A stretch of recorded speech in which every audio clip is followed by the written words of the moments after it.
ನಟ ಸೈಫ್ ಅಲಿ ಖಾನ್ ಇವತ್ತು ಡಿಸ್ಚಾರ್ಜ್ ಆಗುವಂತ ಸಾಧ್ಯತೆ ಇದೆ. ಕೆಲವೇ ಕ್ಷಣಗಳಲ್ಲಿ ನಟ ಸೈಫ್ ಅಲಿ ಖಾನ್ ಡಿಸ್ಚಾರ್ಜ್ ಆಗುತ್ತಾರೆ.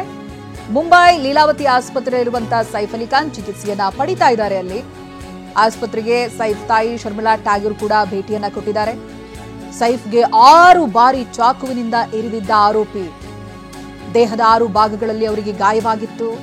ಆಪರೇಷನ್ ಮಾಡಿ ಆ ಚಾಕುವಿನ ಪೀಸ್ ಏನಿತ್ತು ದೇಹದಲ್ಲಿ ಅದನ್ನು ಕೂಡ ವೈದ್ಯರು ಹೊರತೆಗೆದಿದ್ರು. ಅದು ಮೊದಲ ದಿನವೇ ನಡೆದು ಹೋಗಿತ್ತು. ಬೆಳಗ್ಗಿನ ಜಾವನೇ ಅದರ ಆಪರೇಷನ್ ಮಾಡಿದ್ದಾರೆ. ಸುಮಾರು 5:30 ಸುಮಾರಿಗೆ ಅಡ್ಮಿಟ್ ಆದ 1-2-3 ಗಂಟೆಗಳಲ್ಲೇ ಆಪರೇಷನ್ ಮಾಡಿ ಆ ಚಾಕುವನ್ನ ಹೊರತೆಗೆದಿದ್ದಾರೆ. ಚಾಕುವಿನ ತುಂಡಿತ್ತು ಅವರ ದೇಹದಲ್ಲಿ. ಅದನ್ನ ಇನ್ನು 5 ದಿನದಿಂದ ಆಸ್ಪತ್ರೆಯಲ್ಲಿ ಸೈಫ್ ಅಲಿ ಖಾನ್ ಚಿಕಿತ್ಸೆಯನ್ನ ಪಡಿತಾ ಇದ್ರು. ಸೈಫ್ ಆರೋಗ್ಯದಲ್ಲಿ ಚೇತರಿಕೆ ಕಂಡಿರುವಂತಹ ಹಿನ್ನೆಲೆ ಇವತ್ತೇ ಡಿಸ್ಚಾರ್ಜ್ ಆಗುವಂತ ಸಾಧ್ಯತೆ ಇದೆ ಅಂತ ಹೇಳಲಾಗ್ತಾ ಇದೆ. ಮತ್ತೊಂದು ಕಡೆಯಲ್ಲಿ ನಟ ಸೈಫ್ ಅಲಿ ಖಾನ್ ಮನೆಯಲ್ಲಿ ಇವತ್ತು ಸ್ಥಳ ಮಹಜರು ಕೂಡ ನಡೆಯುತ್ತೆ. ಆರೋಪಿ ಮೊಹಮ್ಮದ್ನನ್ನ ಕರೆತಂದು ಸ್ಥಳ ಮಹಜರು ಮಾಡ್ತಾರೆ. ಮನೆಯ ಒಳಗೆ ಹೇಗ್ ಬಂದ, ದಾಳಿ ಮಾಡಿದ್ದು ಹೇಗೆ, ಇದಕ್ಕೆ ಸ್ಪಷ್ಟವಾದಂತಹ ಉತ್ತರ ಇಲ್ಲಿವರೆಗೂ ಸಿಕ್ಕಿಲ್ಲ. ಸ್ಥಳ ಮಹಜರು ನಡೆಸ್ತಾರೆ ಇವತ್ತಿನ ದಿನ.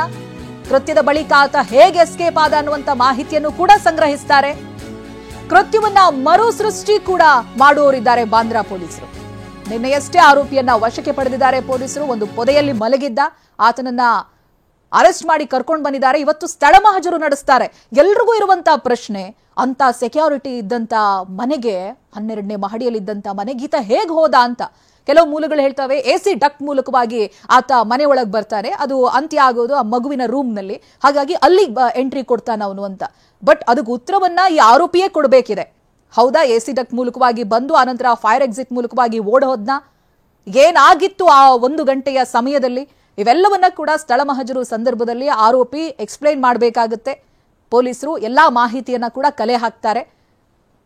ಮನೆಯ ಒಳಗೆ ಯಾವ ರೀತಿಯಾಗಿ ಬಂದಾಯ್ತಾ, ಕೃತ್ಯ ನಡೆದ ನಂತರದಲ್ಲಿ ಹೇಗೆ ಎಸ್ಕೇಪ್ ಆಗ್ತಾನೆ, ಈತನಿಗೆ ಯಾರಾದರೂ ಸಾಥನ್ನ ಕೊಟ್ಟಿರೋದಿದೆಯಾ, ಇವೆಲ್ಲವೂ ಕೂಡ ಇವತ್ತಿನ ದಿನ ಸ್ಥಳ ಮಹಜರು ಸಂದರ್ಭದಲ್ಲಿ ಪೊಲೀಸರು ಪ್ರಶ್ನೆಗಳನ್ನ ಕೇಳ್ತಾರೆ, ಮಾಹಿತಿಯನ್ನ ಪಡೆದುಕೊಳ್ತಾರೆ.